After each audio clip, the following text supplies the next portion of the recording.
Sekarang ini, apa-apanya sudah maju, di mana semua kebutuhan sudah lebih mudah didapatkan. Untuk mendapatkan satu piring makan siangmu, kamu tidak perlu memanen kacang panjang, terung, mentimunnya sendirian. Kamu pun tak perlu menangkap ikan dan mencincang daging sapi.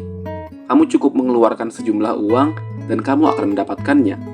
Mungkin manusia purba akan iri dengan kemajuan ini. Manusia hidup di dunia yang relatif berkelimpahan. Kemajuan yang manusia rasakan hingga kini sebenarnya memiliki sejarah panjang.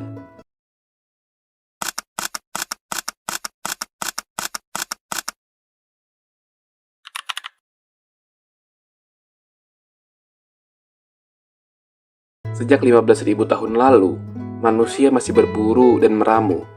Meramu berarti mengumpulkan buah, kacang-kacangan, dan tanaman liar. Sementara berburu berarti membunuh hewan untuk diambil dagingnya. Mereka menggunakan alat-alat sederhana berupa kayu, batu, tulang, atau tanduk untuk membantu mereka melakukannya. Ada pula satu hobi yang sudah ada sejak zaman manusia purba, yakni memancing. Manusia sudah memancing, walau tentu alat pancingnya belum secanggih sekarang. Mungkin itulah sebabnya kehidupan awal manusia biasanya ada di dekat sumber air. Sebab kehidupan di dekat sumber air jelas sangat berlimpah dan cenderung aman, lebih aman daripada hutan.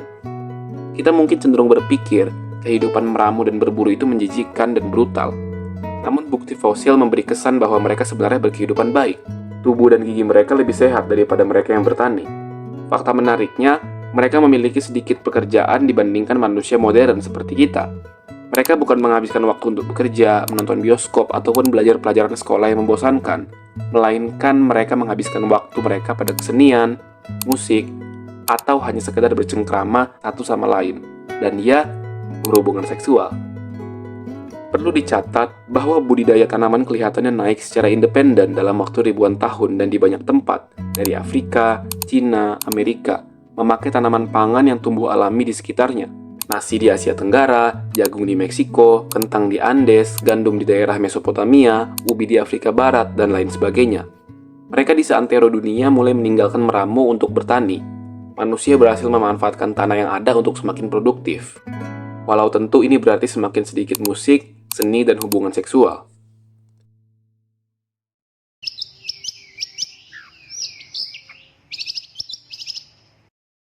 Bertani pun tak lepas dari keuntungan dan kerugian. Keuntungannya jelas dapat mengontrol suplai makanan. Suplai makanan akan selalu tersedia tanpa ketergantungan terhadap cuaca. Apabila cuaca sedang buruk, makanan akan tetap ada. Surplus makanan menguntungkan orang-orang yang tidak ikut memproduksi makanan, seperti misalnya para pengrajin, yang bisa mendedikasikan hidupnya pada peralatan pertanian yang lebih baik supaya lebih mudah memproduksi lebih banyak makanan dibanding harus ikut memproduksi makanan itu sekarang. Sedikit informasi, mereka sudah punya alat-alat canggih berupa besi, tembaga, perunggu, dan lain-lain. Keuntungan lainnya adalah pertanian dapat dipraktekkan di seluruh penjuru dunia, walau di beberapa kasus butuh rekayasa dan manipulasi lingkungan yang luas, seperti penggundulan hutan, irigasi, pengontrol banjir, terasering, dan lain sebagainya. Sementara itu, kerugiannya populasi di bumi ini semakin meningkat, sehingga banyak praktik pengundulan hutan demi membuka lahan pertanian baru. Jelas ini merusak lingkungan. Selain itu, bertani adalah kegiatan yang menyusahkan. Manusia pun jadi semena-mena mengklaim kepemilikan tanah, yang mana ini tatanan sosial yang tidak ideal yang cenderung diasosiasikan dengan masyarakat pertanian. Manusia semakin egois. Zaman semakin menciptakan ketidaksetaraan ekonomi antara kaum elit dan kaum petani. Hal-hal berbau ketidakadilan ini menyebabkan banyak konflik karena beda kepentingan. Beda kepentingan ini berlanjut dan menyebabkan revolusi-revolusi besar di dunia, seperti revolusi Amerika, revolusi Prancis, dan lain-lain. Selain itu, beda kepentingan ini pun membuat manusia harus mendirikan kelompok-kelompoknya sendiri, dan ini akan berkembang menjadi kerajaan-kerajaan yang tersebar di seluruh dunia. Kerajaan-kerajaan yang ada di masa lampau sebenarnya adalah hasil dari perkembangan pertanian. Jadi sebenarnya revolusi pertanian itu sangat berdampak luas, bahkan sampai peradaban modern. Selain itu, ada kebiasaan menggembala yang katanya lebih menarik daripada meramu dan bertani. Tugas para pengembala hanya menjinakkan beberapa binatang seperti domba, kambing, sapi, babi, kuda, unta, keledai, rusa, kerbau, dan yak. Lalu membawa binatang itu kemana-mana bersama mereka. Keuntungan mengembala itu jelas. Binatang-binatang itu menghasilkan daging, susu, wool, dan kulit untuk konsumsi. Sisi buruknya, para pengembala harus sering berpindah-pindah tempat demi mencari rumput segar untuk hewan-hewan mereka. Sungguh melelahkan.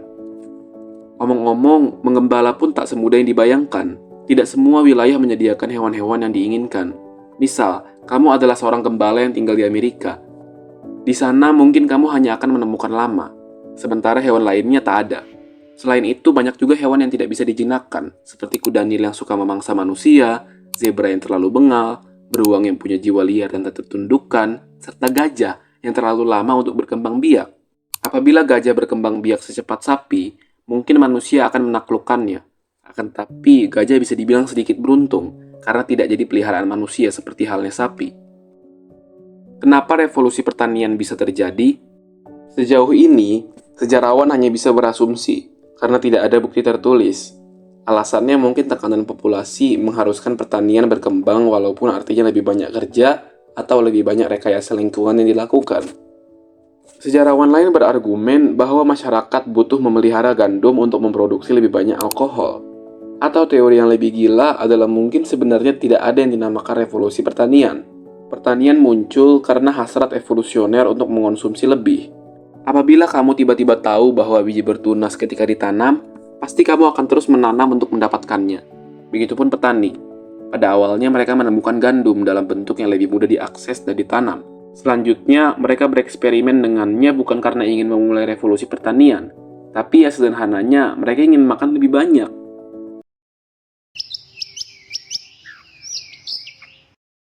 Pada masa lampau, manusia berhasil memperluas ladang gandum di muka bumi, bahkan luasnya sampai 2 juta kilometer persegi, atau sama saja dengan menanam gandum di atas lebih dari seluruh daratan Indonesia. Prestasi manusia yang sungguh luar biasa. Gandum sudah ibarat anak yang harus dirawat habis-habisan. Bahkan bisa dibilang, kehidupan manusia pada waktu itu hanya berfokus pada gandum. Manusia rela merawat tanaman yang merepotkan itu. Gandum tidak bisa ditanam di tanah berbatu, tidak suka apabila ada tanaman lain di sekitarnya. Belum lagi masalah kelinci, belalang, jamur yang memangsa mereka. Ada lagi hujan yang berlebihan dan kemarau yang berkepanjangan. Gandum amat menyusahkan, namun sepertinya gandum telah berhasil memperdaya manusia untuk merawat diri mereka sendiri. Sungguh tanaman yang egois. Gandum pun telah berhasil meningkatkan populasi manusia sehingga terciptalah manusia-manusia yang merasa bahwa beberapa wilayah adalah milik mereka. Istilahnya, lebih banyak gandum, lebih banyak anak. Lagi pula, tubuh manusia didesain untuk berburu dan memanjat untuk mencari makanan. Namun, pertanian gandum telah membuat manusia mesti membungkuk untuk menanamnya, sehingga banyak manusia yang sakit tulang. Selain sakit tulang, sakit sistem pencernaan pun melanda manusia. Manusia yang biasanya makan banyak jenis makanan mulai dari buah, daging, dan lain-lain, sekarang hanya mengonsumsi karbohidrat berupa gandum setiap harinya. Jelas ini merusak pencernaan. Pada waktu itu, gandum adalah satu-satunya sumber makanan untuk bertahan hidup. Oleh sebab itu, tak jarang manusia berkonflik bahkan sampai melakukan kekerasan fisik satu sama lain. Alasannya bermacam-macam. Ada yang karena kekurangan gandum, ada yang bertengkar dengan kelompok manusia lain hanya demi mempertahankan lumbung gandumnya dari dicuri kelompok lain, dan masih banyak alasan lainnya. Asal kita tahu, manusia pada saat itu sudah mengenal sistem pertukaran barang atau barter. Namun hal ini jelas lebih sulit, sehingga manusia lebih suka untuk mencuri dari lumbung yang lain. Namun kelebihannya adalah manusia tidak lagi hidup nomaden atau berpindah-pindah. Manusia hidup nomaden demi menyesuaikan diri terhadap jumlah makanan di alam. Namun setelahnya, manusia cenderung hidup menetap di satu wilayah dengan cukup menanam gandum. Banyak sejarawan yang mensyukuri adanya revolusi pertanian ini. Menurut mereka, revolusi pertanian telah banyak memajukan peradaban manusia. Dengan wilayah yang sama, jumlah manusia semakin banyak. Dengan kata lain, manusia berhasil mengembangkan komunitasnya. Hal ini disebut dengan istilah kemajuan. Akan tetapi, menurut banyak sejarawan lainnya, banyak manusia yang semakin sengsara dengan meningkatnya jumlah manusia. Manusia justru semakin tidak solid karena terus mempertahankan sumber makanannya masing-masing. Menurut mereka, manusia seakan-akan dipaksa secara tidak langsung oleh kondisi alam yang telah berubah. Mereka yang masih suka berburu dan meramu harus segera berpindah, atau mungkin ada dari mereka yang cuma ikut-ikutan bertani saja. Karena mendengar gosip bahwa bertani itu lebih mudah, maka mereka mengikuti yang lain.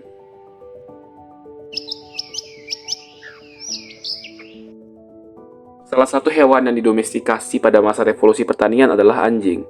Sebenarnya anjing adalah hasil domestikasi serigala liar. Pembahasan ini ada kaitannya dengan asal-usul spesies dalam buku The Origin of Species karya Charles Darwin. Anjing berguna untuk pertahanan dan berburu.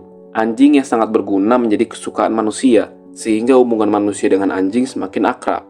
Selain anjing, manusia pun mendomestikasi domba dan hewan ternak lainnya. Hewan-hewan ini membantu manusia dalam berbagai bidang, seperti menjadi sumber makanan dan peliharaan.